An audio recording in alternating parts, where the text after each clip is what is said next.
Senhoras e senhores, boa noite a todos.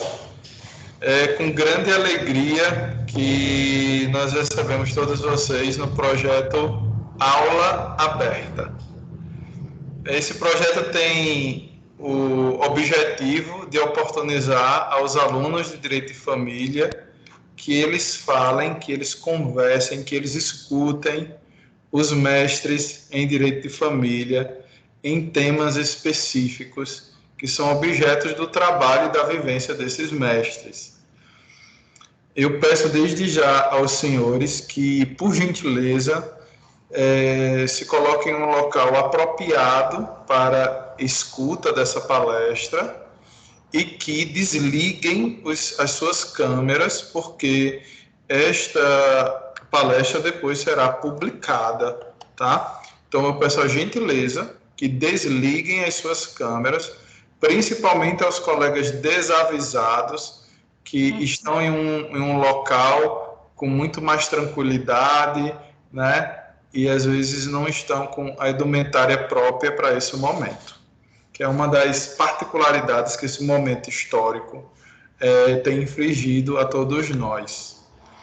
E nada mais, nada menos para tratarmos de um tema bem específico e espinhoso, que chama-se bebê medicamento. Eu tenho a alegria, a satisfação, a honra de receber hoje a minha querida amiga Ana Cláudia Brandão. Eu vou fazer a leitura aqui do currículo da Ana Cláudia para vocês entenderem quem é, do ponto de vista jurídico profissional, Ana. Porque Ana é muito mais do que um currículo Lattes, todos nós somos mais do que um currículo Lattes indica, né?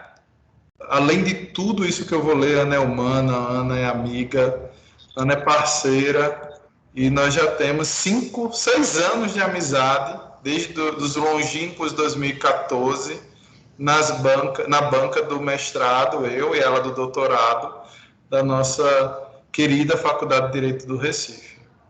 Então, a professora Ana Cláudia Brandão de Correia Ferraz, ela é graduada em Direito pela Universidade Federal de Pernambuco, laureada da turma.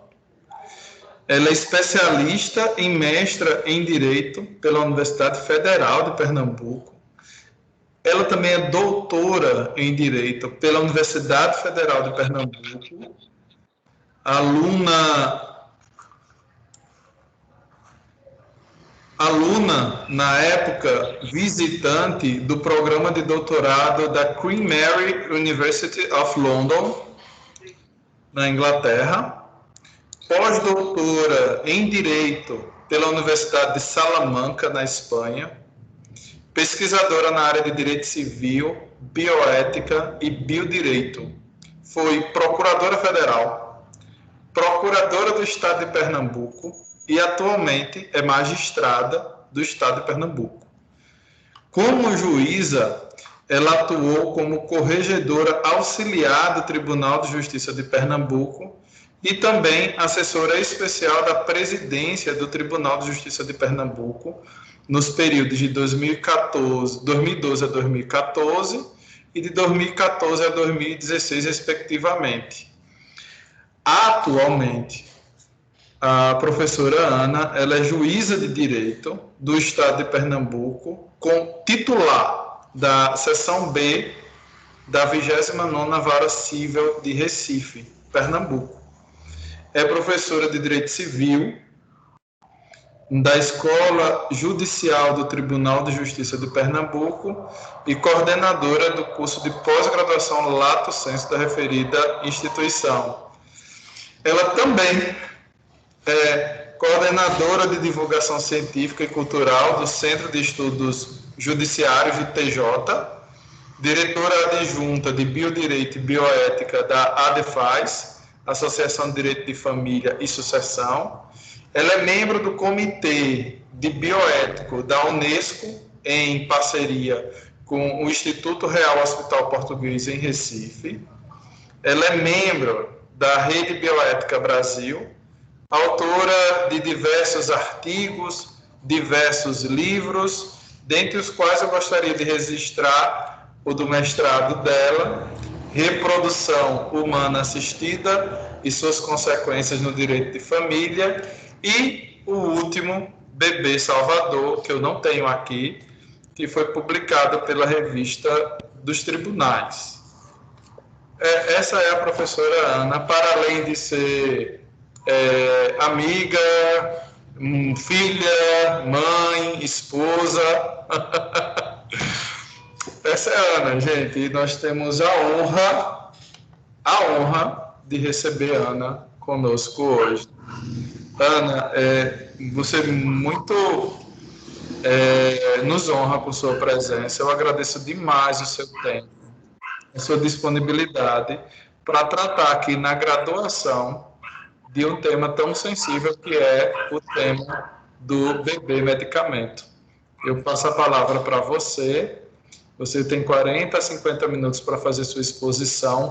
Ontem eu recebi o professor Marcos Bernardes de Mello. E ele disse, não, é meia hora. O professor passou quase 2 horas falando e a gente conversando sobre direito, sobre teoria do direito. Mas fique à vontade que esse limitador de tempo não seja óbvio para a sua explanação. A palavra está com você, Ana. Querido Danilo, obrigada pelas palavras elogiosas. Que, gente, dê um desconto porque ele é meu amigo. Ele gosta de mim, então ele, claro, vai me elogiar muito.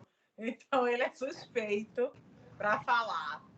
E dizer que sempre é um prazer estar aqui com o Danilo, meu amigão de anos. A gente construiu uma amizade muito boa, uma parceria no direito civil. Fizemos congressos de direito privado, congressos que foram muito bons. Infelizmente, a gente está aqui vivendo essa pandemia e houve essa interrupção. Foram congressos presenciais na Escola da Magistratura, com a parceria com a faculdade, com a ESA. Então, procurando sempre juntar, não é? Eu acho que a gente se dá bem porque a gente pensa muito igual nesse ponto em que a união faz a força, né? Então, assim, não existe uma estrela no céu que brilhe mais do que a outra. Tem espaço para todo mundo. E quanto mais você puder aprender e trocar conhecimento, é muito bom. Eu sempre costumo dizer assim, que o tema que eu estudo, que são os temas de biodireito, quanto mais eu leio, mais dúvidas eu tenho. Então, as pessoas me perguntam, até hoje, eu vou falar para vocês sobre a minha tese de doutorado, né, que é o bebê medicamento, o bebê salvador, do inglês, que é Save Your Siblings, né, o irmão salvador em português, a tradução.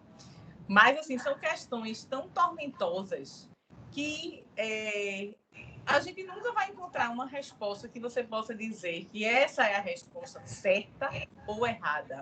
Porque nós trabalhamos no biodireito com dilemas éticos-jurídicos. No biodireito e aí na cadeira de família, não é? Porque, já começando a falar sobre o tema, o que é um bebê medicamento, não é? Até esse termo bebê medicamento, eu acho que ele já instrumentaliza um pouco o ser, né?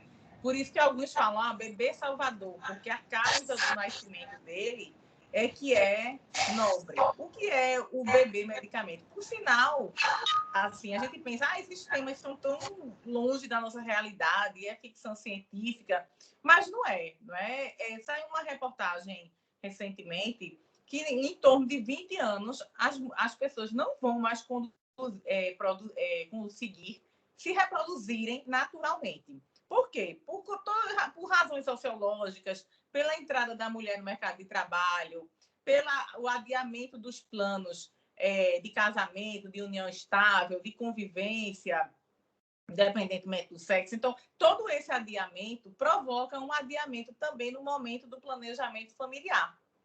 E isso impacta. Porque o que é que acontece? Embora a gente queira lutar contra isso, é fato biológico que a mulher para de produzir óvulos e que a qualidade dos óvulos dela diminui com o passar do tempo. Então, a gente não pode comparar uma mulher de 25 anos com uma mulher de 45. né? A probabilidade de ela ser mãe naturalmente é muito mais reduzida, até em tratamentos também. Então, essa barreira biológica, a medicina e a ciência não conseguiu vencer, no sentido de fazer com que nós, mulheres, principalmente, os homens também, mas os homens é muito mais simples, né? Como tudo para eles, sem ser feminista, mas a produção de espermatozoides vai até mais tarde e tal. Então, as mulheres é que têm mais problema quanto a isso no seu planejamento familiar. E, como eu vinha dizendo, não são temas que não interessam mais a gente no dia a dia. Se vocês ligarem a televisão, aí estava passando uma novela que é Reprise, em que exatamente a filha está com leucemia e não tem nenhum doador compatível. O que é que a mãe faz? No desespero, vai atrás do pai dessa filha dela e ela vai tentar naturalmente ter um filho para doar células do cordão umbilical para a menina, a moça que é doente. Né? Sendo que isso naturalmente, como é que é na prática? Em resumo, isso é o bebê salvador. É o bebê que vai nascer para ser um doador para o irmão doente, geralmente nos casos de leucemia, e quando não há ninguém compatível. Há uma busca por compatibilidade e não é encontrado ninguém compatível. Então, como é que a gente faz? A chance de nascer naturalmente um irmão compatível, ou seja, filho do mesmo pai e da mesma mãe, numa reprodução natural, ela varia em torno de, no máximo, 25%. Então, é uma chance pequena. Hoje, a ciência avançou tanto. O que é que você consegue fazer? Olha, você pega o pai, a mãe, vão à clínica de reprodução, vão fazer uma fertilização in vitro, ou seja, fecundar o óvulo com o espermatozoide e vários embriões, claro. Dentre esses embriões, vai haver um diagnóstico genético pré-implantação que vai verificar a compatibilidade desse embrião com a criança que já existe, normalmente a criança, né? E está doente. E aí o médico vai implantar o embrião que é 100% compatível. Ou seja, a tecnologia, a ciência e a medicina já permitem isso. Você não vai perder tempo de correr o risco de nascer um filho como aconteceria naturalmente, que não seja compatível.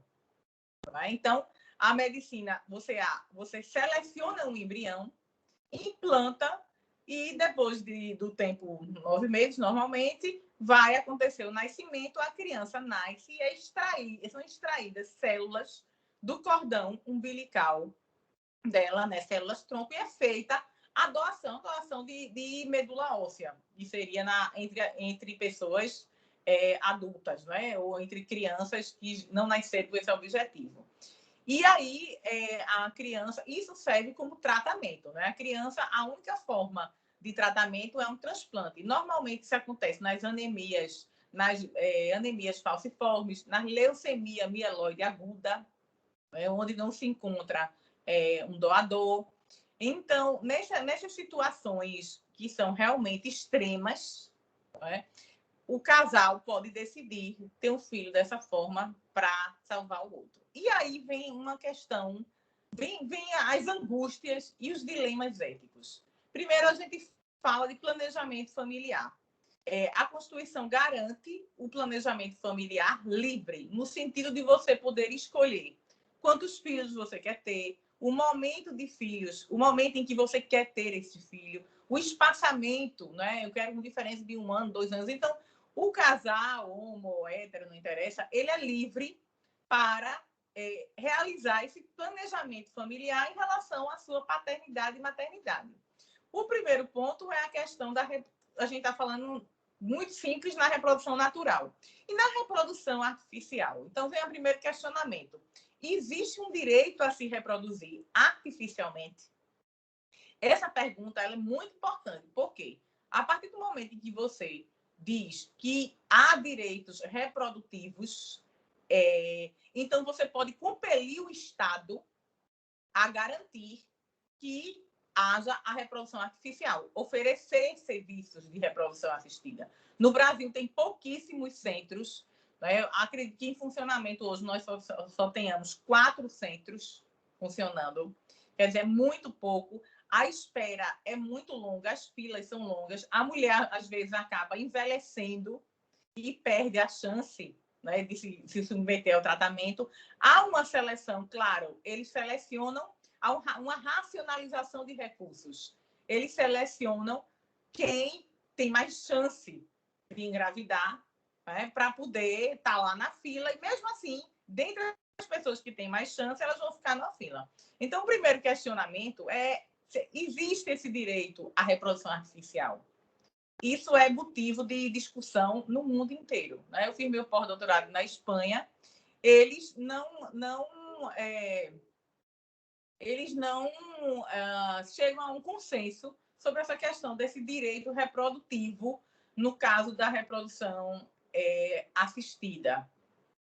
E no Brasil, a gente também não tem um posicionamento firme ou majoritário sobre isso.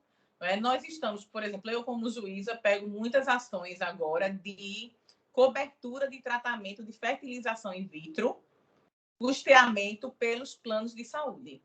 Isso é uma ação recorrente que tem tido no Tribunal de Justiça. A posição majoritária é de que os planos não são obrigados a custear, mas a discussão aí girou em torno dos contratos, né? Porque os contratos de plano de saúde, normalmente, eles excluem a cobertura de fertilização in vitro, e o STJ vem decidindo que essa exclusão ela não é abusiva, é o entendimento dominante, e ainda vai ser julgado em sede repetitiva, ou seja, com efeito vinculante. O Tribunal de Justiça de Pernambuco segue o entendimento do STJ, mas, por exemplo, o Tribunal de Justiça de São Paulo não. Ele entende que a infertilidade é uma doença e que, como doença, se você não pode procriar e você precisa de um tratamento para procriar, no caso a fertilização in vitro ou outro método, os planos teriam que custear. Então, o Tribunal de Justiça de São Paulo já entende nesse sentido. Pernambuco diferente, o STJ, Pernambuco está seguindo o STJ e vem aí uma decisão vinculante, que eu acredito que vai ser nesse sentido também de interpretação do contrato, de que não é abusiva essa exclusão. Também nós temos a questão do bebê salvador no Brasil, nós temos poucos casos ainda de decisão judicial. Na minha pesquisa, eu encontrei 2 decisões judiciais, uma do Tribunal de Justiça do Rio Grande do Sul, que foi um caso interessante, que é o que eu vinha falando mesmo sobre a cobertura do Estado, não é? Uma criança de 11 anos que foi diagnosticada com leucemia mieloide aguda, não tinha nenhum parente compatível, não tinha irmão, era filho único. O casal fez diversas tentativas pagas numa clínica particular e não conseguiu ter resultado. E aí, ainda querendo tentar salvar o filho, eles entraram com a ação contra o Estado do Rio Grande do Sul e a juíza concedeu uma tutela de urgência ao fundamento de que deveria prevalecer o melhor interesse da criança e a defesa da vida e da saúde da criança, e concedeu uma tutela de urgência para o Estado custear. Teve agora, recentemente, uma decisão, bem recente, no final de 2020, de um juiz, não foi ainda no tribunal, do Distrito Federal, em que ele determinou que o plano, aí essa foi parte privada, né, que o plano de saúde custeasse esse tratamento, essa fertilização in vitro, porque ele dizia que era justamente o fundamento parecido com o da juíza do Rio Grande do Sul, no sentido de que os pais estavam zelando pela vida da criança e a saúde do seu filho, e que o único tratamento disponível era esse, que o plano de saúde não poderia excluir, porque era abusivo. Né? Então, essa é a primeira questão jurídica. Existe um direito à reprodução assistida? Né? Eu acredito que sim. Eu, pessoalmente, acredito que sim. Embora isso vá gerar consequências, como, por exemplo, nós temos hoje UTIs, direito à UTI em leito privado às custas do Estado, porque não tem leito suficiente no Sistema Único de Saúde. Se a gente for raciocinar que o direito à reprodução tem que ser assegurado pelo Estado, Aí a gente discute depois aqui. Será que o Estado, o Estado deveria arcar com esse tratamento nas clínicas particulares? Vocês sabem que cada fertilização dessa custa, em média, R$20 mil. Cada tentativa. Né? Então, assim, é um processo doloroso, caro, envolve hormônios, tratamento psicológico, porque isso mexe muito com os envolvidos. Essas tentativas, tem inclusive pessoas que chegam a tentar 10 vezes até dar certo, nesse intuito de ter esse filho biológico. E não estou falando do bebê Salvador especificamente, estou falando de parentalidade em geral, de planejamento familiar, da realidade do que acontece nessas clínicas. Então, eu também, ao mesmo tempo em que penso favoravelmente à existência de um direito à reprodução assistida, ao mesmo tempo, a consequência de você reconhecer esse direito, por exemplo, poderia ser essa. Né? Se o Estado é obrigado a segurar, não tem serviço suficiente no Brasil, será que o Estado seria obrigado a custear numa clínica particular esses tratamentos? Se você entender que é um direito reprodutivo, eu acredito que sim. Por isso que na Espanha há muita restrição nesse reconhecimento de um direito à reprodução. Eles entendem que é um direito à reprodução no sentido de você, justamente do que a gente fala de planejamento familiar, no sentido de você planejar a sua reprodução, de você decidir a concepção ou a contracepção, mas não no sentido de uma obrigação impositiva do Estado uma obrigação positiva, do Estado de fornecer esse tipo de técnica para todas as pessoas. É uma discussão bem interessante.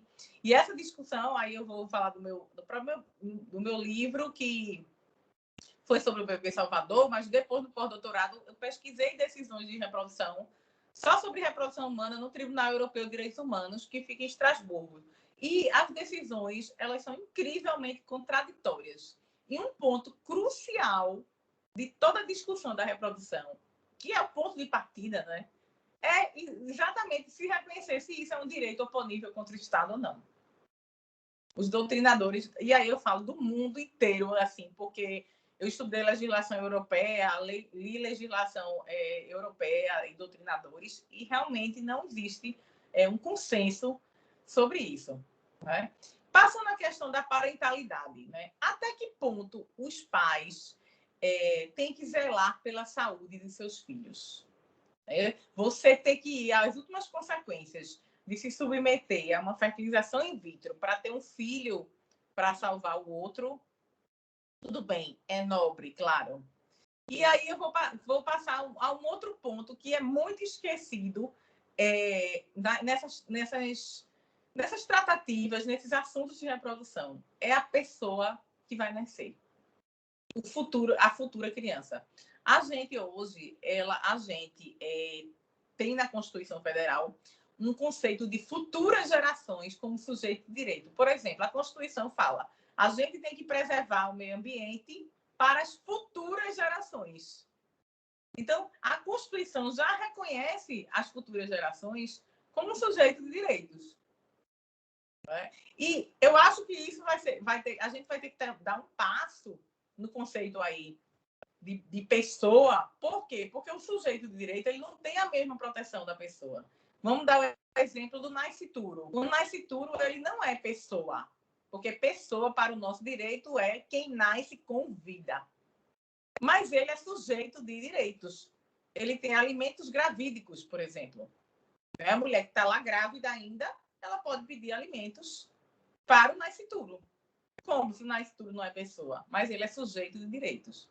Então, como a gente vai proteger, por exemplo, não só o bebê Salvador, edições genéticas. Edições genéticas já são uma realidade.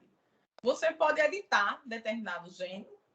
Por exemplo, o Prêmio Nobel da Química, em 2020, foram 2 mulheres pesquisadoras que descobriram, que implementaram, na verdade, a técnica CRISPR-Cas9. O que é isso? Eles botam a figura de uma tesoura, que é como se fosse cortar a parte do DNA que tem um defeito, e o DNA, e aí essa parte técnica, não sei bem explicar, eles injetam substâncias, etc. E o DNA se regenera sem aquele defeito. Lógico, a gente está falando de tratamento, né? E aí tem outras discussões. Será que a gente vai chegar num futuro em que isso vai virar um melhoramento da espécie? Até que ponto a gente pode tratar doenças? E que doenças são essas que são severas? Porque, por exemplo, você tem diabetes, né? Você não pode fazer isso com diabetes, mas diabetes, ela não é uma doença, ela é uma doença considerada severa, quer dizer, as pessoas podem viver com diabetes. Se justificaria uma edição genética para purificar o DNA nosso e fazer com que não viesse a diabetes ou outro tipo de doença. E pior ainda, porque isso vai se transmitir para os nossos filhos. Né? Então, e vem a outra discussão, a questão do acesso. Será que a gente estaria criando categorias de seres humanos, né? Aqueles lá de Darwin, que nascem naturalmente, a seleção natural, e que vão sobrevivendo, que vão se adaptando, e aqueles que tiveram a oportunidade de terem um tratamento genético, uma terapia genética, e por isso ficaram, digamos assim, mais fortes, geneticamente falando, ou até imunes a determinadas doenças. Então, isso é uma discussão que mexe. Independentemente de nós sermos da área jurídica, eu acho engraçado que quando eu falo nesse assunto, as pessoas ficam assim em choque. Né? Mas como assim? Eu vou ter um filho para salvar o outro. Então, vamos pensar num gesto nobre de exercício de parentalidade, de proteção da criança. Ótimo. Agora vamos para a segunda criança. Será que aí as questões, e aí eu pergunto sempre, não tenho, e digo sempre, eu não tenho respostas exatas para isso. São muitos os argumentos favoráveis e contrários. A criança que vai nascer, ela é instrumentalizada? Vamos supor que ela já pode nascer e depois sofrer um dano psicológico, né? E se o tratamento não der certo? A medicina nada é 100%. Esses tratamentos, eu posso dizer a vocês que no mundo, os poucos casos que tiveram foram de sucesso. Mas acontece da criança, por exemplo, precisar novamente de fazer uma doação de sangue para o irmão. A gente sabe que criança odeia agulha, né? Seria justo ela ter restrições, por exemplo, alimentares ou esportivas, porque ela precisa doar sangue para o irmão, porque ela precisa, de novo, fazer uma doação de medula. Né? Quem vai proteger essa criança? Essa criança está sob o poder familiar. E os pais fizeram com que ela nascesse com a finalidade de salvar o outro. Então, como proteger essa criança? Por exemplo, se a gente fosse vamos ser contrário. Então, a gente vai proteger essa criança que sequer existe. Então, eu proponho, na verdade, de a gente repensar essa questão de sujeito de direito para que a gente possa incluir futuras gerações. Porque, de fato, com essas experiências, com a evolução da medicina e da biotecnologia, que a gente não vai evitar, né? Não cabe ao direito evitar isso. Pelo contrário, nós temos que nos preparar para as discussões que vão surgir a respeito desse tema. E acreditem, se quiser, nós estamos anos-luz atrás de todo mundo, porque a gente tem um projeto de lei sobre reprodução assistida tramitando há 15 anos e que não sai do canto, porque esse assunto parece que é segundo plano, embora o Brasil seja conhecido mundialmente pela quantidade de clínicas de reprodução assistida e pela eficiência dos médicos. Nós tivemos também o caso do escândalo, não sei se vocês lembram, do Abdel Maci, né, que tem uma clínica enorme em São Paulo de reprodução, a mais famosa do Brasil, e, na realidade, ele foi preso não por conta de questões de embrião e de procedimento. Ele foi preso por estupro e abuso sexual das pacientes. Mas, o que é que aconteceu? Por exemplo, no Brasil, ele está sendo processado na Corte Interamericana de Direitos Humanos. Por quê? Porque várias mulheres deixaram seus embriões ali, ou seja, sua chance de maternidade, e simplesmente esses embriões desapareceram. Ele negou que os embriões estivessem lá, não tinha documentação, não tinha nada, e ficou por isso mesmo. E muitas pessoas que investiram milhões e investiram seu sonho de maternidade e paternidade ali, ficaram ao léu. Justamente por quê? Porque não tinha nenhuma lei, nenhuma fiscalização, nenhuma regulamentação. O que é que a gente tem no Brasil? E aí, falando sobre o bebê Salvador. O Conselho Federal de Medicina, ele edita resoluções, que são normas éticas aplicáveis aos médicos. E o Conselho Federal de Medicina admite a prática do bebê medicamento, dizendo que a pessoa pode fazer um diagnóstico pré-implantacional para selecionar o embrião compatível para ter um filho compatível a HLA, que eles falam. Então, isso está previsto na resolução do CFM, a 2168 de 2017, a última.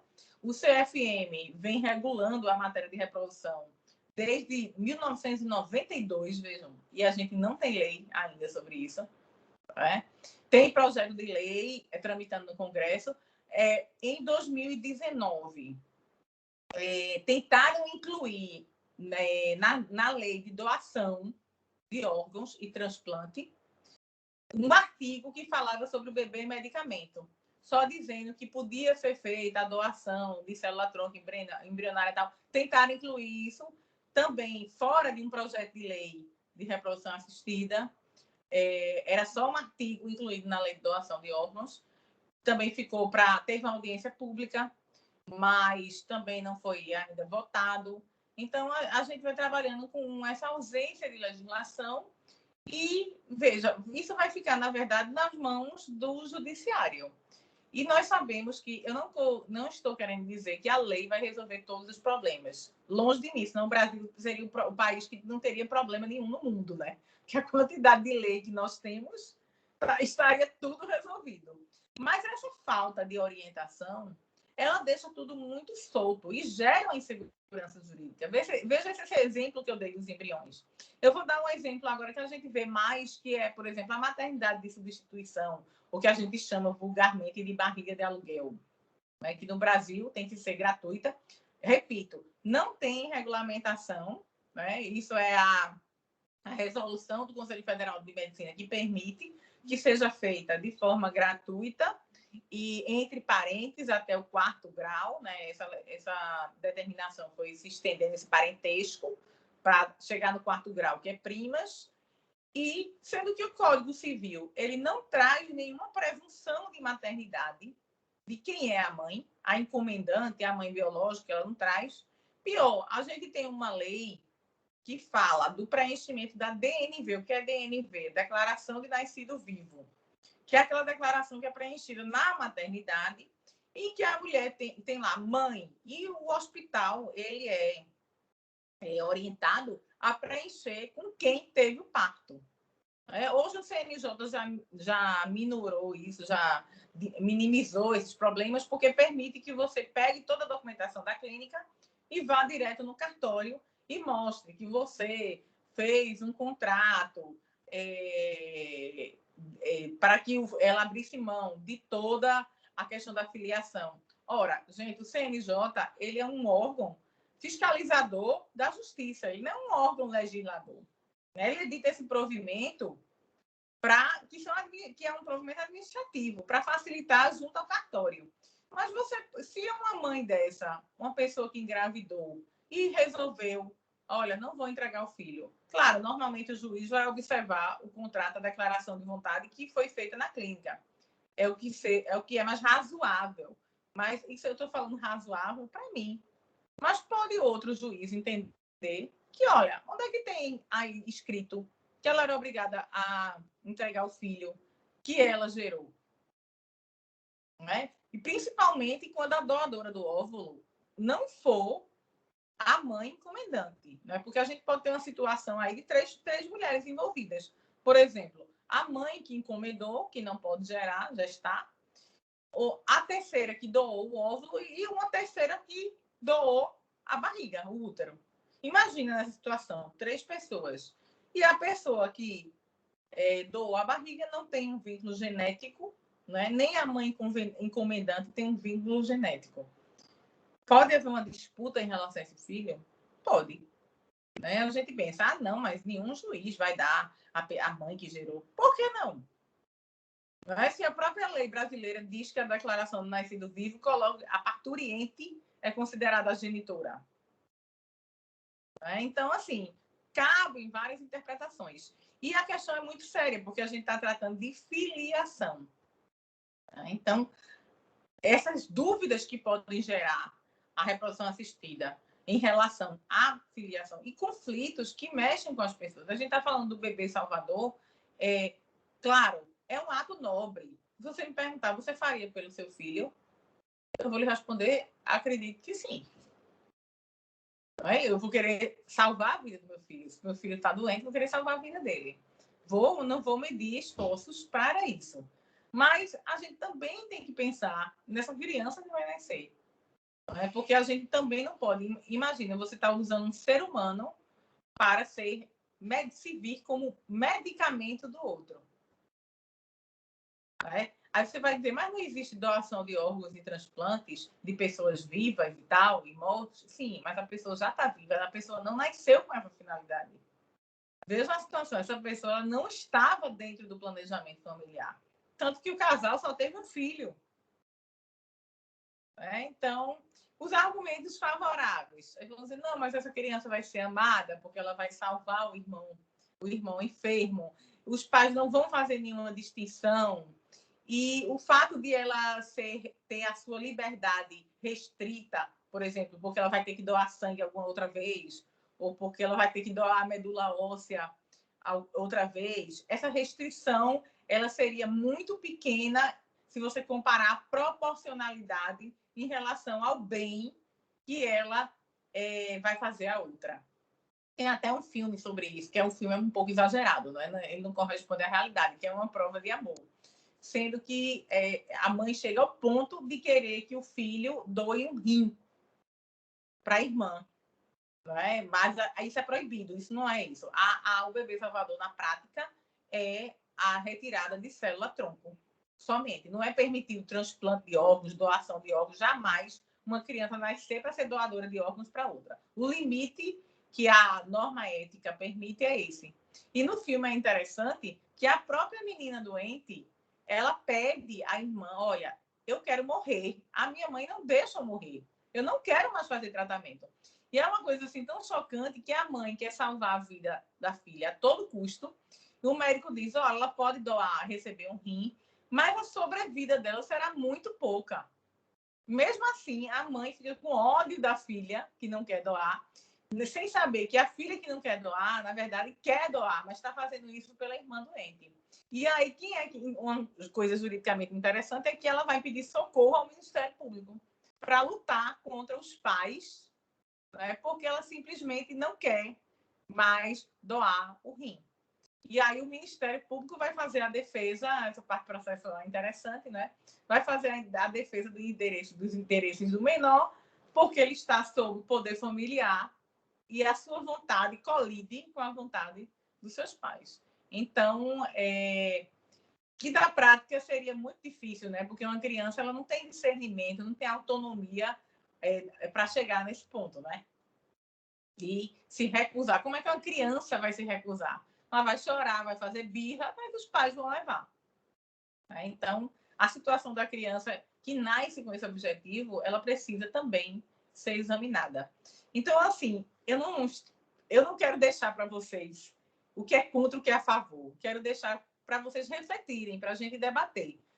O que é que a gente tem de concreto hoje? Uma norma do Conselho Federal de Medicina que permite essa prática, que considera essa prática uma prática dentro da ética médico-científica. Norma jurídica nós não temos, e nós temos essas poucas decisões judiciais, as quais eu mencionei aqui, Distrito Federal e Rio Grande do Sul. Mas é um debate que eu acho que a gente vai ter que ter, esse tratamento genético mesmo, a terapia gênica, como chamam, ele está avançando cada dia mais, é uma realidade. Inclusive, não sei se vocês ouviram aí noticiário, teve um cientista chinês, na China, como é uma caixa de Pandora, ninguém sabe o que acontece ali dentro, né? Um cientista apareceu na mídia dizendo que ele tinha feito essa terapia com esse CRISPR-Cas9, que ele tinha retirado o gene que dava propensão a HIV e fez nascer 2 crianças que elas estariam imunes ao HIV. Isso foi um escândalo na ciência, né, porque ele foi publicar isso numa revista, mas ele não tinha... Os cientistas têm os critérios para que haja publicação e para que haja essa experimentação com seres humanos. A China não observa isso, né? E acabou que ele foi condenado à prisão, né? Ninguém sabe até que ponto isso foi verdade ou não, mas ele foi condenado à prisão porque ele não observou a questão de experimentos com seres humanos, né? Até porque essa terapia, você pode consertar um gene e causar consequências que a gente não sabe em outros. Então, assim, a parte de pesquisa com seres humanos, ela é muito delicada, né? Então, no mundo inteiro, há comitês de bioética para examinar isso, de experimentação. A gente está vivenciando isso com a vacina de Covid, por exemplo. A vacina vai começar a ser testada, já começou a ser testada na Inglaterra em mulheres grávidas. Qual é o protocolo para a mulher aceitar fazer isso? Nos Estados Unidos há até situações em que eles pagam para que você seja cobaia. Então, outro problema do bebê medicamento, para a gente concluir aqui, e não sei, Danilo, vai ser debate, não sei como é que será, é a questão dos embriões excedentários. Aqueles embriões que não são compatíveis. O que é que vai acontecer com eles? Eles vão ser descartados, porque, veja, os pais estão querendo ter um filho compatível. Eles nunca quiseram ter outros filhos. O que é que eles vão fazer com aqueles embriões que não são compatíveis? Não é? Então, os embriões excedentários que não têm compatibilidade, não têm utilização, provavelmente eles serão descartados. E outra discussão que a gente não tem solução. Qual é a natureza jurídica do embrião? Ele é coisa? Ele é pessoa? Ele é o quê? Aí eu posso deixar no meu testamento, como herança, um embrião meu que está congelado lá na clínica. Posso dizer, ó, esse embrião vai ficar para o meu filho, para minha filha, para minha prima. Ele pode ser objeto de testamento, ele é coisa, ele é patrimônio, ele é bem. Qual é a natureza jurídica desse embrião? Ele pode ser descartado? Quais são as condições do descarte? Lembrando que a lei de pesquisa com célula-tronco, ela não trata, claro, de reprodução, mas tratou em um artigo que foi objeto de ação direta de inconstitucionalidade, no artigo 5º, que diz que os embriões excedentários que estejam congelados há mais de 3 anos nas clínicas e sejam inviáveis, eles podem ser destinados à pesquisa com célula-tronco. Isso foi assim, a ciência comemorou muito no Brasil. Para vocês terem uma ideia, nos Estados Unidos não existe financiamento público com pesquisa com célula-tronco. Todo o financiamento é privado, porque essa lei, uma lei parecida com essa brasileira, não foi aprovada nos Estados Unidos, justamente pela discussão da natureza jurídica do embrião. Pesquisa privada, sim, claro, as universidades bancam, mas recurso público não pode ser destinado a esse tipo de pesquisa. Enquanto aqui no Brasil, sim, né? Embora a gente não tenha um recurso. Enfim, são muitos e muitos dilemas éticos, jurídicos, e que eu acho que, por mais que você diga, está lá longe isso, não está. E outra coisa, viu? Agora, na novela da Globo, vou falar da Globo, porque as novelas estão aí, Amor de Mãe, vai ter um caso justamente sobre isso, que eles vão debater. A criança tem uma leucemia e o casal não tem ainda condições financeiras e eles já estão conversando em um tratamento desses, ter um filho para poder salvar essa menina que é doente. Então, a gente vai se deparar nisso na ficção, mas é uma ficção que ela não está tão distante da nossa realidade, ela já chegou aos tribunais. E nós teremos que nos, digamos assim, aprimorar para poder dar uma decisão com segurança e que seja melhor para os envolvidos. Porque a gente está falando aqui de família, de pessoa, de filiação, de vida, de saúde, que são todos bens, que são todos direitos nossos fundamentais. Então, a gente precisa proteger esses direitos seja da criança que está doente, seja da criança que vai nascer. E a gente precisa debater, e a gente precisa trocar ideias, trocar fundamentos, seja por uma posição ou outra, mas a gente precisa ter argumentos, eu acho que sólidos, para embasar uma decisão dessa, que, a meu ver, ela é seríssima e gravíssima, porque ela produz impactos muito consideráveis na vida das pessoas. Agradeço a vocês a atenção. É um prazer estar aqui com vocês. Não sei, Danilo, se tem perguntas. Aninha, que aula! Eu tenho diversas perguntas, né? E, queridos, espero que vocês todos estejam acompanhando, né? O tema, ele é instigante, verdadeiramente instigante, e nada melhor do que falar com uma pessoa que estuda o tema, que visitou universidades espalhadas pelo mundo para estudar o tema e falar sobre o tema, sendo considerado sem nenhum tipo de problema, não é porque somos amigos, mas também é porque o somos, como uma das maiores autoridades, quiçá a maior autoridade no Brasil sobre o tema.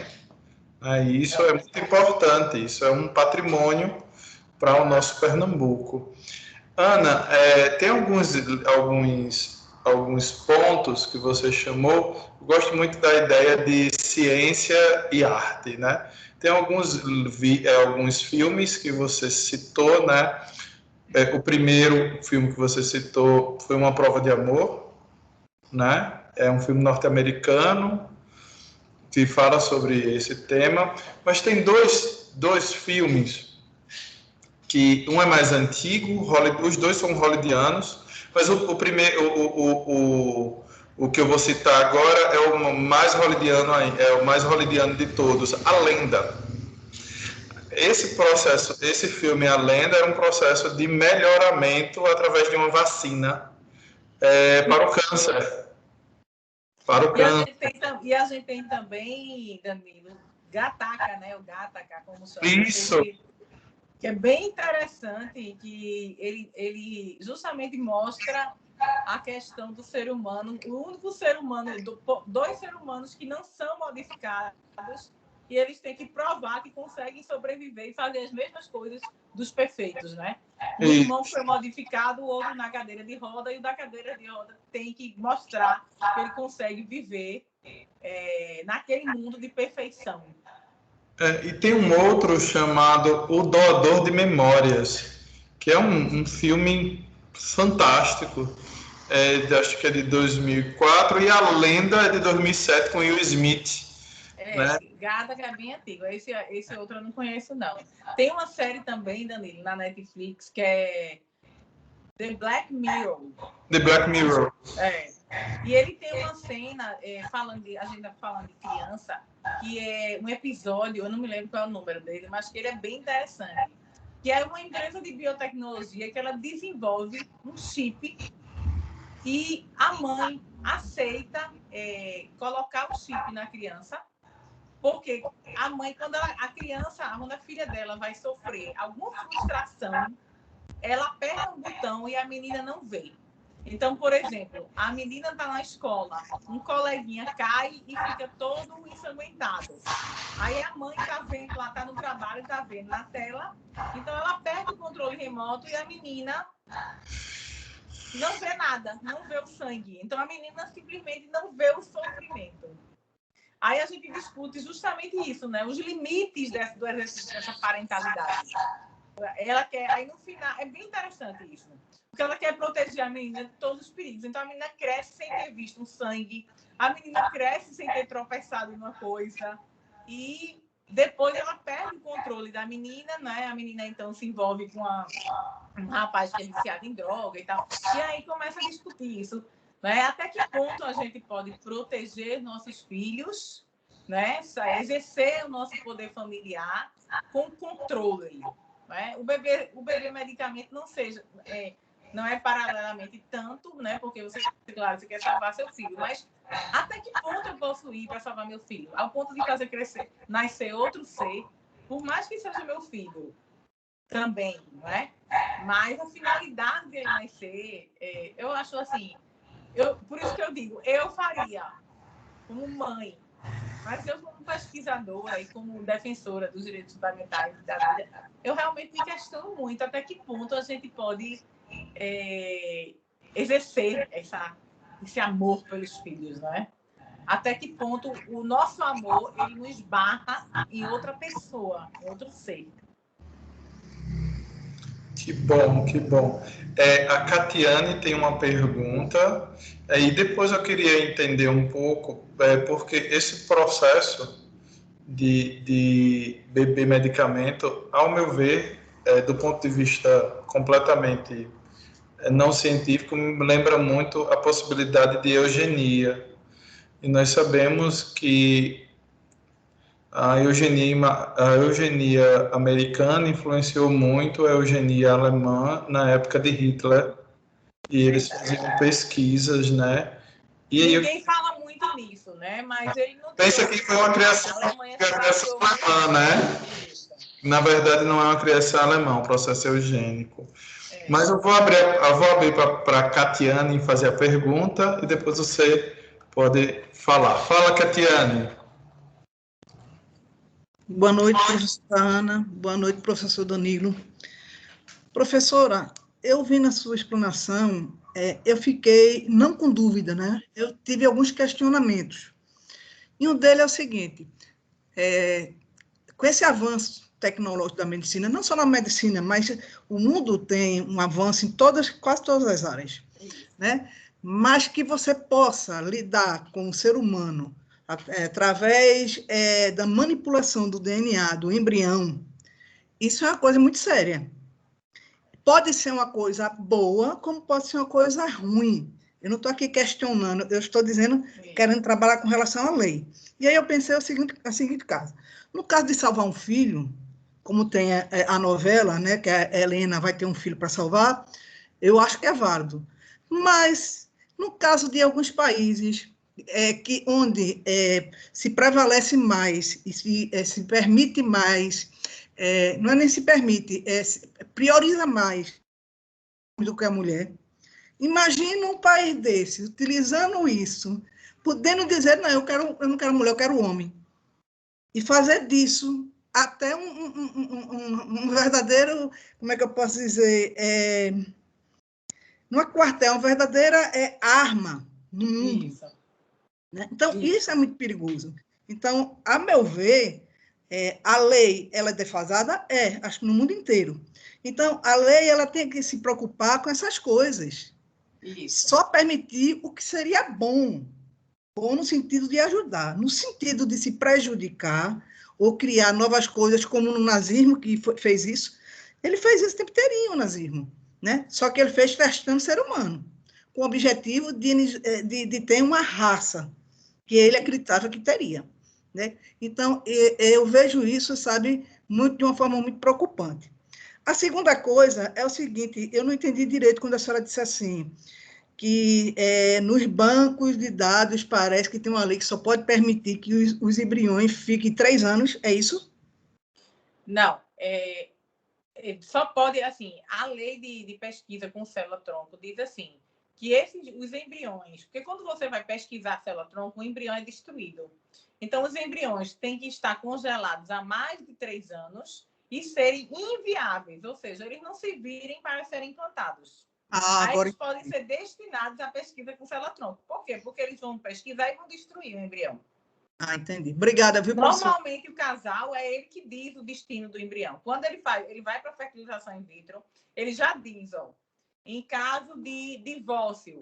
Tem até, Danilo, não sei se dá tempo, tem um caso bem interessante que aconteceu na Inglaterra, que foi ao Tribunal Europeu, que foi o seguinte: o marido e a mulher foram fazer fertilização, tal, o embrião ficou lá congelado. Porque a mulher precisava fazer um tratamento de câncer, uma quimioterapia. Então, o embrião congelou, ficou congelado, ela fez a quimioterapia. Nesse espaço de tempo, o marido se divorciou dela. E aí ela disse, olha, eu só tenho a chance de ser mãe utilizando esse embrião.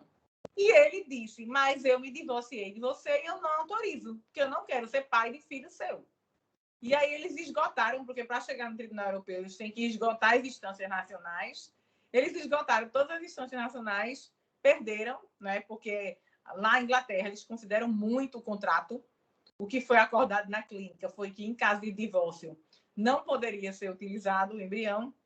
Então, ela recorreu até a Estrasburgo e, assim, os votos são fenomenais. A divisão, né, a diferença foi de um voto para ela não poder utilizar aquele embrião contra a vontade do pai. Então, assim, são problemas que você vai dizer, não vale o contrato, mas, por outro lado, era muita chance dela ser mãe. Como é que a gente resolvia isso se ele não queria ser pai e o espermatozoide dele era que estava lá para formar o embrião? Em relação à experiência que você falou, no mundo inteiro é proibida a sexagem. O que é sexagem? Escolher o sexo do bebê. Justamente por isso que você falou. Por questões de quererem predominar a raça masculina e etc. Então, as normas da maioria, quase todos os países, sendo que, na realidade, eu até postei no meu Instagram, se depois alguém quiser ver, tem uma foto de... Como é o nome da filha? De Tami com a companheira dela, dizendo assim: a gente teve um menino, agora nós vamos escolher ter uma menina. Quando eu vi a notícia, eu digo, como assim? Nós vamos escolher ter uma menina? Porque a resolução do Conselho Federal de Medicina diz que você não pode escolher o sexo de bebê. Mas o que acontece nessas clínicas, e aí eu estou falando aqui, não estou acusando nenhum médico, nada, ninguém sabe. Você acha que uma pessoa, por exemplo, que vai fazer fertilização in vitro, a médica vai implantar um embrião que tem síndrome de Down? Não vai. Vamos ser realistas, né? O casal tá lá pagando. Então, assim, sexagem não é permitida. Mas por que Tami declarou isso para a imprensa? Porque ela sabe que ela vai lá na clínica e vai escolher. Senão, ela não ia dizer isso. Não é? E ninguém vai dizer uma coisa que é proibida pela... O médico, já no primeiro procedimento que eles fizeram, já teria dito, olha, a gente vai fazer um procedimento assim, é proibido, eticamente, eu selecionar o sexo do bebê e tal. Ela já teria sido avisada de que isso não poderia. Então, ela não ia para a imprensa. Para mim, ela vai para a imprensa dizer isso, porque na cabeça dela é possível. Porque ninguém na clínica dela disse que não era, que ela foi, e provavelmente porque ela escolheu o primeiro. A gente também não vamos fingir que a gente não está vendo nada, né? Essa é a verdade. Não existe vigilância. E eu vou dizer mais uma coisa. A realidade nua e crua. Essa lei não sai porque existe um lobby muito grande dos médicos. Por quê? Tudo que não está na lei vai para o CFM autorizar, no caso, para o Conselho Regional. Por exemplo, barriga de aluguel. Você não tem nenhuma mulher na sua família que seja parente até 4º grau e que esteja disposta a oferecer a barriga a você. Ah, mas eu tenho uma amiga. O médico vai lá no CRM, no Conselho Regional de Medicina, aqui em Pernambuco, e diz assim, olha, eu preciso de um parecer. Essa mulher não tem ninguém na família, mas tem essa amiga dela que quer. A gente pode desconsiderar o parentesco. O conselho vai analisar e vai dizer, tudo bem, não tem nenhum problema ético. E autoriza. Então, para que os médicos querem lei? Lei vai engessar. Não é do interesse da clínica. A lei vai diminuir a clientela. Então, assim, eu posso falar para vocês que isso é uma mercantilização também. Um procedimento desse é caríssimo, custosíssimo, tem tratamento com hormônio, sem falar a questão psicológica, que é quem está pagando que sofre, né? Mas a estrutura de uma clínica dessa é cara, claro, mas é muito lucrativo isso. Então, para que lei? Se o conselho pode me autorizar a fazer. A gente hoje, para os casais homoafetivos, essa procura aumentou muito. A gente teve um caso em Recife que foi autorizado a segunda... O primeiro casal, eram 2 homens, eles fizeram com a prima. A segunda gravidez, a prima não quis mais, e eles fizeram com a babá do filho deles. Vejam que coisa. A babá tem uma relação de subordinação com ele. Veja, né? Será que isso não teve um mercantilismo, uma relação de poder dele em relação a ela? não porque ela amava o primeiro filho e tal, até entendo. Mas, assim, a gente tem que ter muito cuidado. Então, por isso que, às vezes, por que essa lei não saiu no Brasil até hoje? Se a gente tem uma medicina tão atuante nesse ramo. Porque não há interesse. A verdade é essa. Né? E, de fato, Danilo, a questão das experiências. Hitler se baseou muito nos Estados Unidos, né? Que tem, por exemplo, um caso que é muito citado na literatura bioética é o caso Tucson, o que era isso?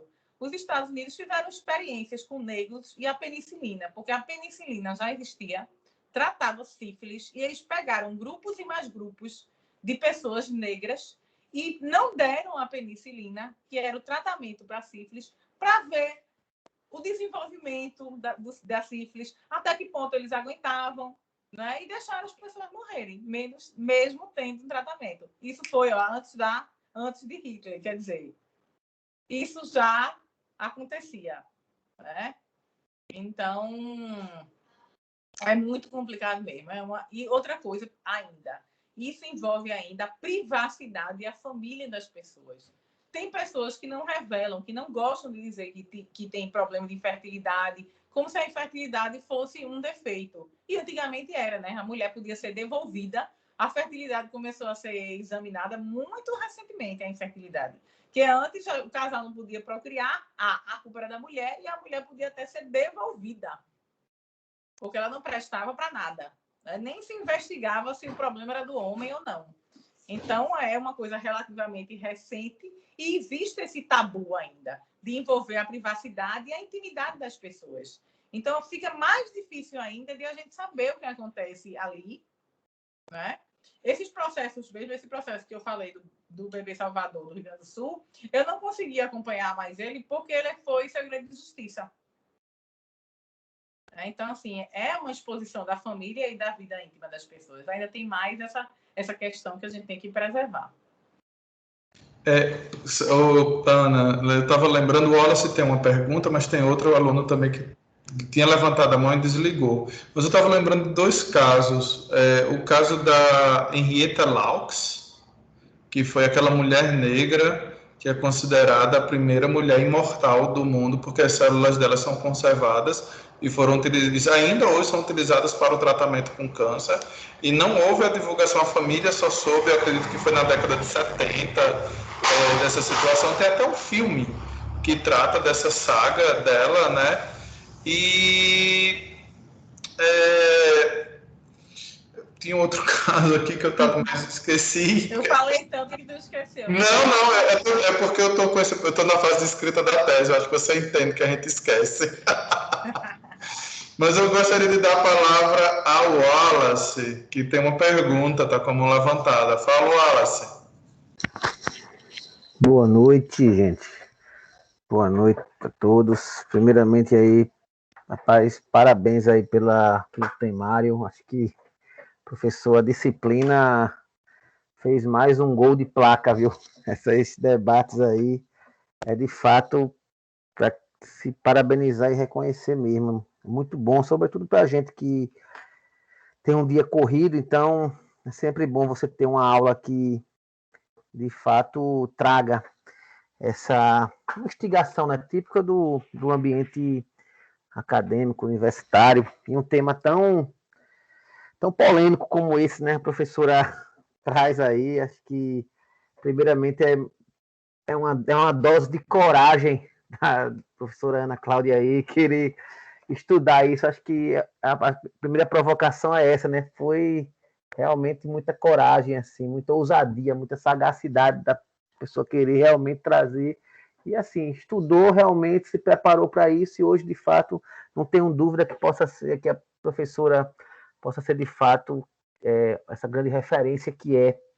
As palavras delas na palestra aqui mostrou muito bem isso, né? Como o debate, quando ele é bem colocado, quando ele é bem articulado, ele não dá muito espaço para alguns sensos comuns equivocados, né?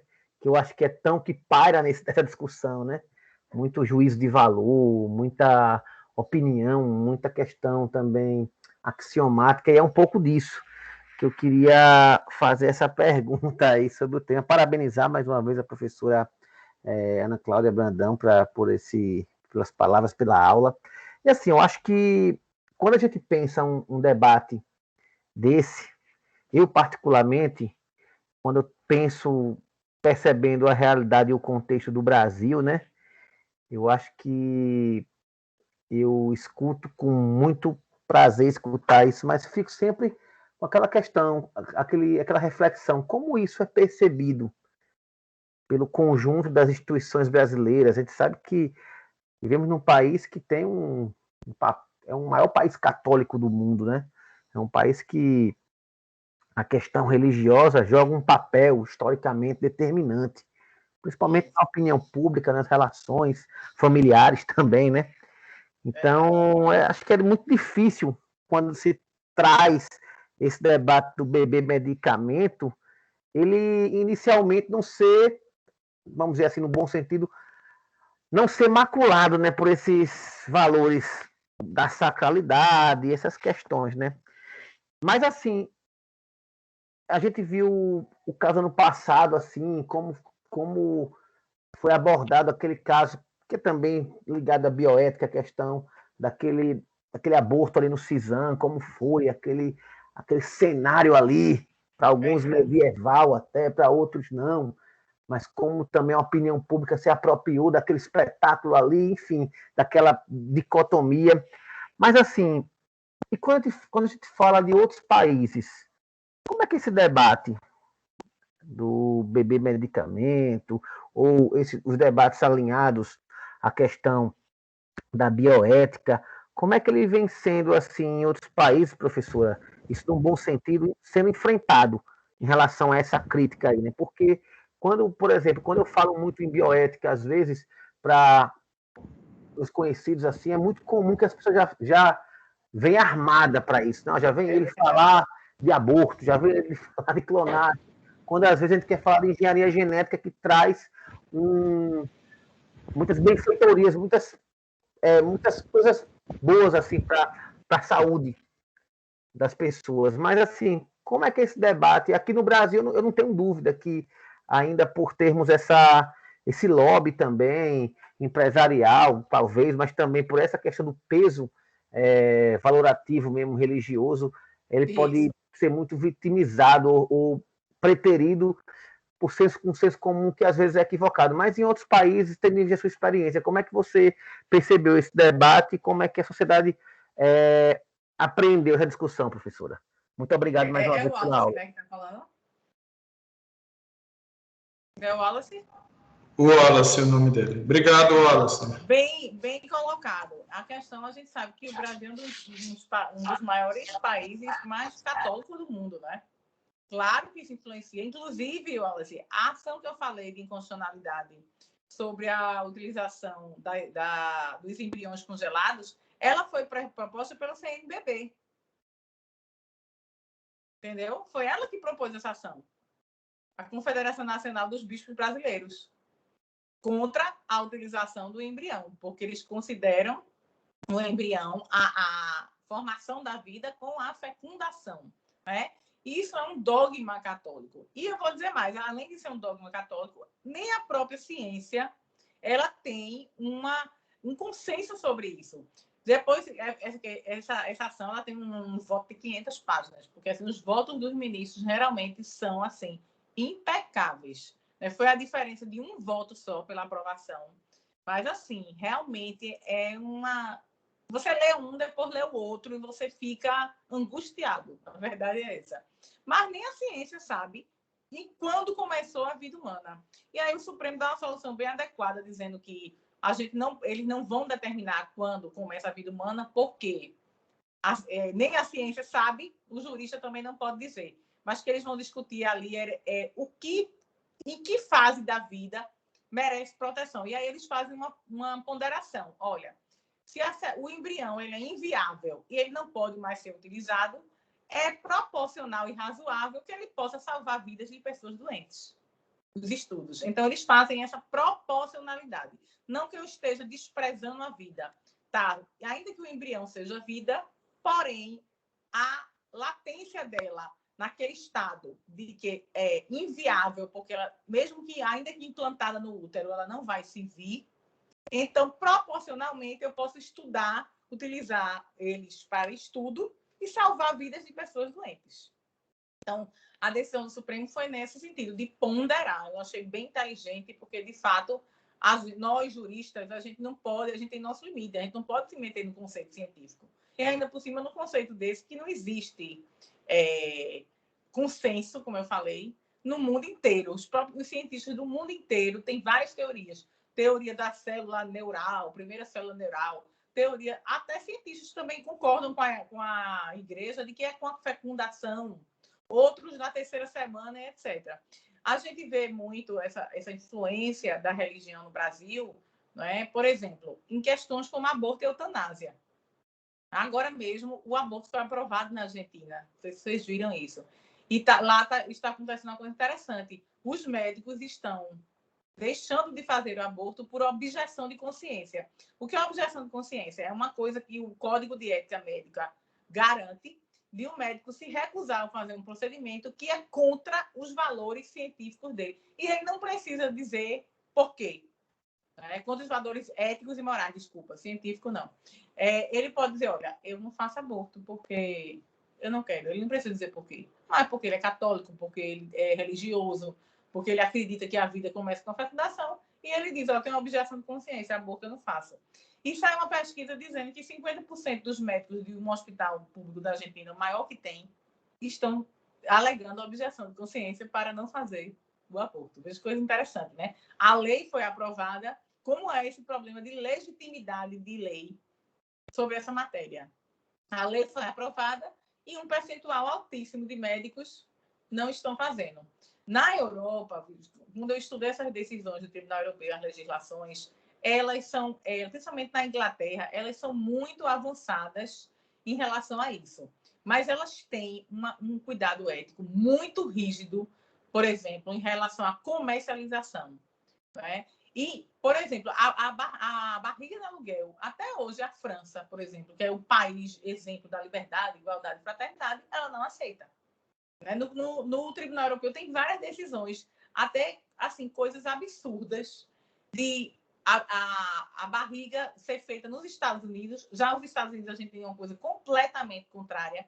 Para eles, espermatozoide e óvulos são células renováveis, então eles comercializam, eles têm tabela de doador, você escolhe as características do doador, eles não têm muita cerimônia, muita questionamento com isso, não.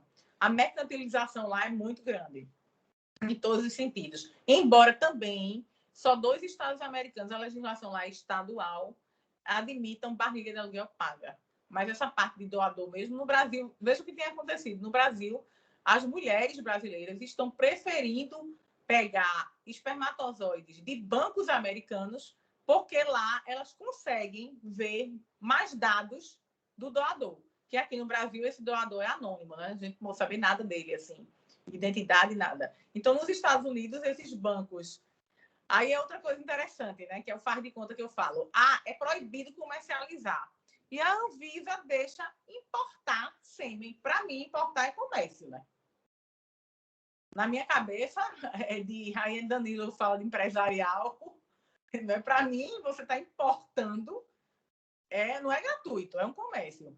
E a Anvisa autoriza, e as mulheres estão procurando cada vez mais esses doadores, porque elas querem saber mais detalhes, além de características físicas, características sociais, características como profissão, onde é que trabalha e etc. Então, já é uma outra realidade.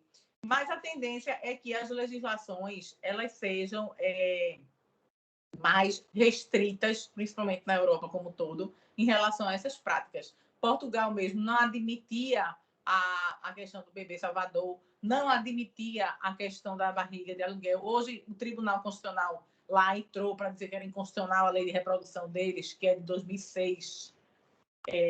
Então, eles hoje admitiam... Portugal chegava ao ponto de dizer que se você fizesse uma barriga dessa, a mãe era quem tinha o parto.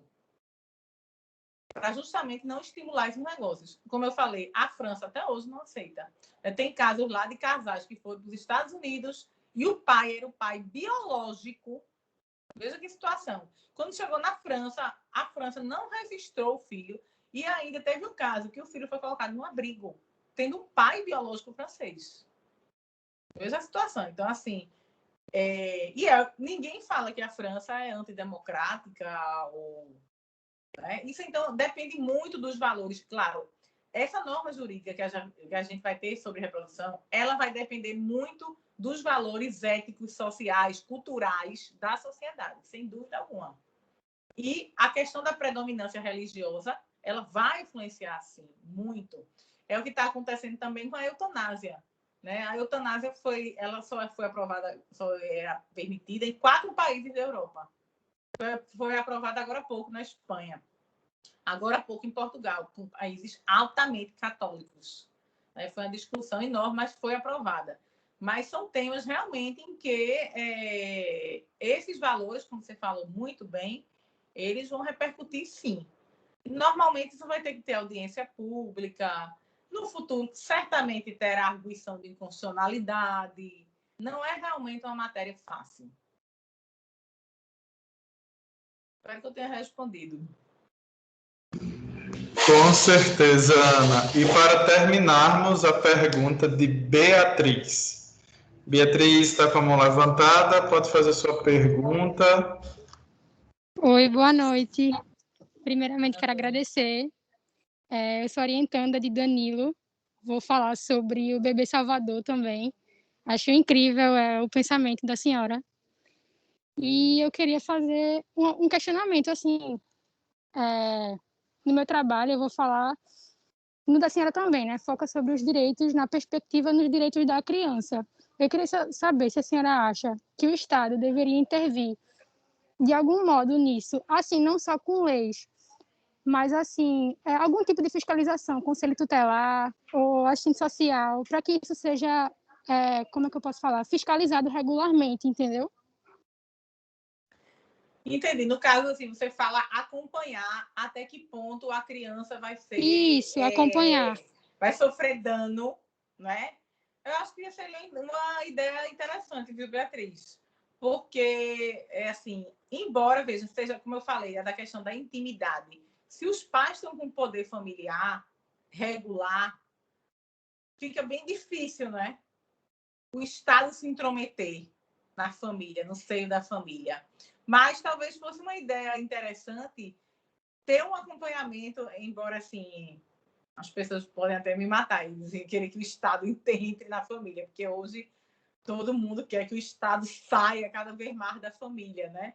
Embora eu pense que essa saída total ela pode significar um pouco de desproteção, né? Mas também nem 8 nem 80. O problema de tudo, eu acho, é encontrar um equilíbrio. Mas sua ideia é interessante, talvez de essa prática ser autorizada e constar alguma coisa que, nesses casos, deveria ter um acompanhamento do conselho, até para salvaguardar o interesse da criança que nasceu com essa finalidade, né? Porque, como tem lá no filme, a criança ela teve condições de procurar o Ministério Público, né? Mas que é uma criança de 4, 5 anos que vai procurar um Ministério Público, né? Ninguém. Inclusive, ninguém não vai nem saber que essa criança nasceu com essa finalidade, né? E assim, os próprios médicos e veterinários. Gostei muito dessa ideia, muito interessante. No filme, algum tipo de fiscalização do conselho, não fiscalização, mas um acompanhamento, né? Porque fiscalização é uma coisa muito pesada, eu acho. Você fiscalizar uma família parece que você está fazendo mal, né? Sim, mais um acompanhamento, né? Sim. E eu penso assim, pelo que eu pesquisei, em alguns casos não é eficaz quando a criança ainda está no útero, no caso, a retirada das células troncos do cordão umbilical. Então, assim, essa criança cresce, ela sendo submetida a vários outros procedimentos, né? Porque nem sempre na primeira vai dar certo. Isso, exatamente. O problema é tudo isso. Você está restringindo, imagina, você dizer para o seu filho, hoje você não vai jogar futebol, nem vai sair com seus coleguinhas, porque a gente vai para o hospital e você vai ter que doar sangue para o seu irmão. E a criança vai dizer, eu não quero. Exatamente. Eu não quero ser furada, eu não quero levar agulha, não é? É muito complicada a situação, muito. Mas a questão do acompanhamento é muito boa. Acho que sim, um acompanhamento de leve, só para garantir a integridade psicológica e física também da criança que vai salvar o irmão, né?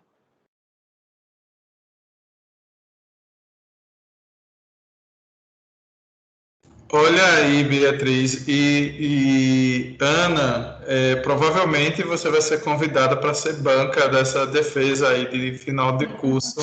Ah, que grande prazer. Vai ser um prazer para mim também. Esse tema... mim, Danilo, para mim, eu venho falar nas suas aulas sobre o meu tema com prazer, porque eu adoro o tema que eu estudo. Minha sorte é essa, porque você fazer doutorado, mestrado, tal, estudar um tema que você não gosta é horrível, né? Deve ser horrível. Então, assim, eu adoro a temática que eu estudo. Então, para mim, é um prazer discutir com vocês, ouvir a opinião de vocês. Então, é uma noite prazerosa mesmo. Ai, que alegria. E é um tema que já não é um tema tão novo, pelo menos do ponto de vista da metafísica, né? Mas do ponto de vista do avanço tecnológico, é um tema novo. Mas... Eu vou concluir dando um exemplo para vocês, como foi feito na Inglaterra, uma situação bem interessante. Foi o seguinte, o primeiro caso que eles pediram nos Estados, na Inglaterra, eles queriam salvar a criança doente, né? E aí o Conselho de Ética, o Conselho Nacional de Saúde da Inglaterra, analisou justamente o seguinte: qual é o benefício para a criança que vai nascer? Porque o casal tinha uma doença que essa leucemia ela era hereditária, eles tinham um gene que era dominante, né? E aí, não, na verdade, o primeiro casal não tinha, era só para a criança tinha tido leucemia, mas a probabilidade deles terem outra criança doente era muito pequena. Então, o conselho inglês não autorizou, porque olhou o benefício da segunda criança, que a segunda criança não corria risco. E não autorizou. E eles foram para os Estados Unidos e fizeram nos Estados Unidos. Isso no início dos anos 2000, por aí. E aí, o segundo casal foi diferente. O segundo casal tinha uma doença hereditária que poderia também... Aí, o primeiro filho nasceu com essa doença, fez tratamento, o segundo ficou em estado grave, também nasceu, e eles queriam ter o terceiro para salvar o segundo. E aí, o que é que o conselho analisou? A probabilidade desse terceiro nascer doente vai ser muito grande. Então, a gente selecionar o embrião vai ser bom para os dois. Porque a criança vai nascer saudável e ainda vai doar para o irmão doente. E aí eles autorizaram. Então, veja o raciocínio. A criança que nasceu, o Salvador, também, de certa forma, foi salvo, né? Ana, eu me lembrei o que eu tinha esquecido. É um comentário. Eu estava dando aula para o tribunal, um curso para o Tribunal de Justiça, aquele sobre boa-fé, e eu falava sobre responsabilidade civil na área de direito de família, né? Um dos temas. E uma das perguntas que eu fazia era se haveria uma incidência de uma responsabilidade civil por quebra da boa-fé em alguns tipos de relação familiar, e o caso específico era o seguinte: após os 30 anos, como você muito bem indicou, há um processo de envelhecimento dos óvulos femininos, dos óvulos femininos, mas também há um processo de envelhecimento do espermatozoide. Isso. Mais lento, mas sim, né? Mas, pelo que eu li, à época da Netry, o processo é o dobro. Então, há um índice maior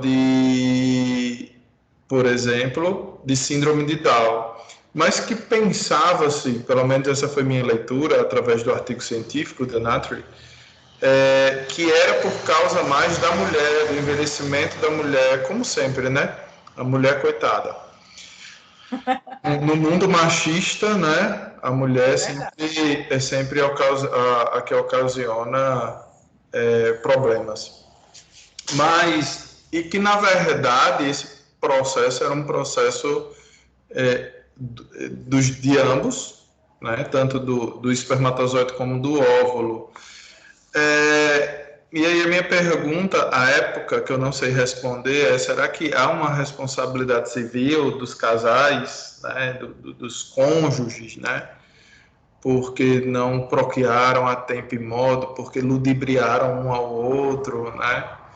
E tem se questionado também, acho que é um caso norte-americano, de uma pessoa que nasceu com defeito genético grave, se a gente puder utilizar a palavra defeito, entre aspas, para não sermos rudes com ninguém. E ela ingressou com ação contra os pais porque ela não morreu. Eles não deixaram ela morrer. Era o direito, ela tinha o direito de não nascer. O direito de não nascer, né? E A gente pode... eu até no meu livro, Danilo, eles falam da wrongful birth, que é o nascimento equivocado. E tem a ação dela contra os pais, dizendo: olha, o aborto era permitido e vocês sabiam que eu era doente e não fizeram aborto. Ela ingressou, tem esse caso realmente. E eu até no meu livro comento isso em relação ao bebê Salvador. Se o bebê Salvador também não poderia dizer: olha, eu não queria ter nascido para ficar salvando meu irmão. Né? Mutatis mutandis, não tem isso no Brasil. Isso é só uma ideia. Isso tem nos Estados Unidos, realmente. A gente teve um caso mais ou menos parecido, mas que foi em relação... Não é exatamente igual, mas foi em relação à questão das pílulas de farinha, né? Dos anticoncepcionais. E foi o nascimento indesejado, não é o equivocado por doença, mas é uma vertente dessa responsabilização aí. A gente teve no Brasil aquela microvilá, né, que era a pílula de farinha, que várias mulheres usaram e engravidaram, e o STJ utilizou essa doutrina americana para justificar a responsabilidade civil nesses casos, no caso do fabricante, né? Enfim, são muitas coisas. Ana, eu só tenho a agradecer, porque os olhos ficam brilhando, porque de fato é um tema muito instigante, é um tema que todos nós estamos aqui entendendo, os meus alunos, que eu já entendo, que o direito é tão amplo, tão complexo, que cabe a nós, de fato, nos abarcarmos da melhor doutrina. E eu tenho certeza que a Ana veio aqui, deu um espetáculo de aula, ministrou um espetáculo de aula, e eu só tenho a agradecer, porque é muito mais... Eu também.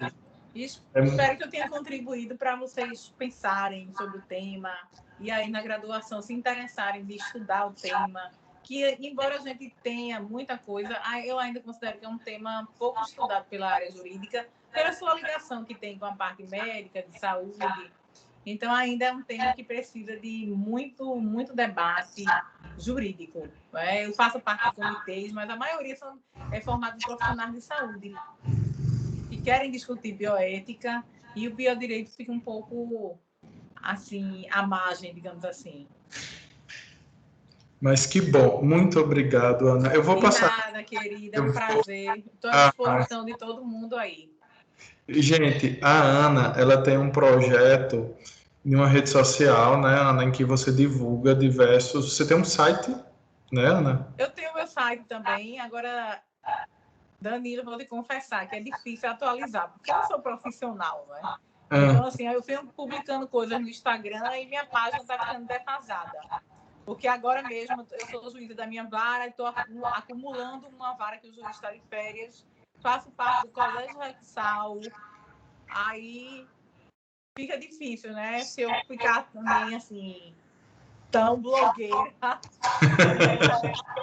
a diminuir as sentenças, mas eu tenho movimentado bastante no Instagram, justamente só com esses temas ligados ao biodireito. Quem tiver interesse em dar uma olhadinha lá, comentar, é muito bem-vindo. É um espaço bem democrático, não é imposição de ideias, eu coloco perguntas, sempre perguntas.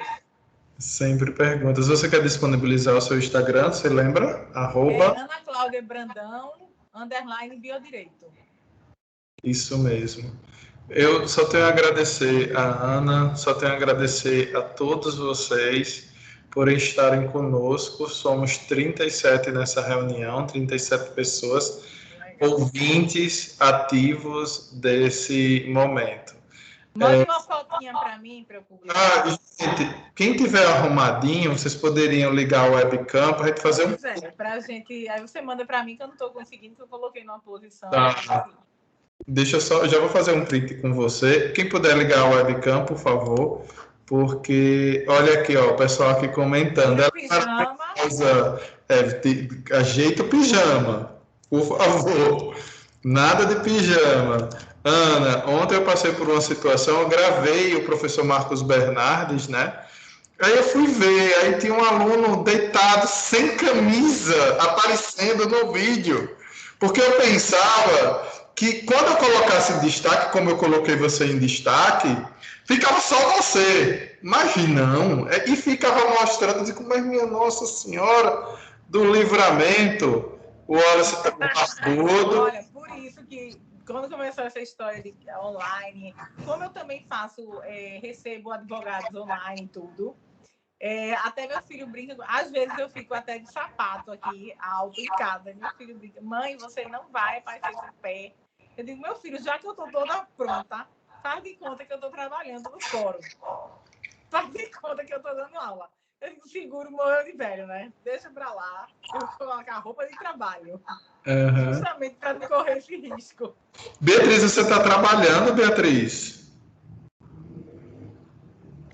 Nada, professor. Tive que vir no shopping resolver um problema. Mas estou aqui atenta, viu? E está aberto ainda, não é até 8 horas?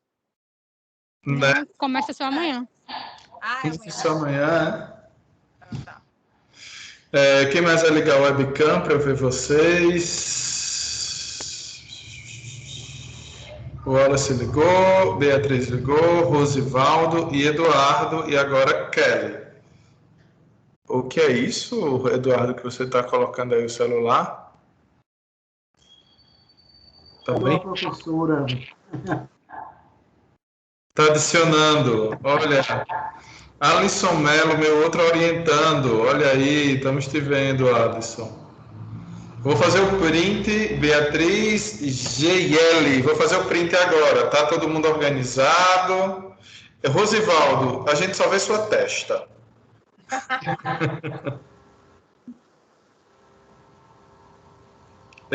Kelly, eu só vejo tua boca assim, ó, daqui para baixo. Isso, Kelly. Vou fazer o print e vou mandar no grupo. Rosivaldo tira a mão. Vou lá agora, deixa eu mandar o print para a Ana Cláudia. Estamos bem. Gente, eu agradeço por demais a presença de vocês. Nós vamos dar um intervalo de 15 minutos, são 8h56, retornamos às 21h10 com a turma de Direito das Famílias, 6º período B, lá na nossa sala de aula. Então, logo mais, nós estaremos juntos. Ana, mais uma vez, eu só tenho a agradecer a sua presença, a sua dedicação. Você sabe que eu faço votos porque você é um ser de luz. Obrigada. Você também, querido. Tá. Estamos juntos. Tá certo, estamos juntos. Gente, beijo até mais. E foi maravilhoso. Tchau, tchau.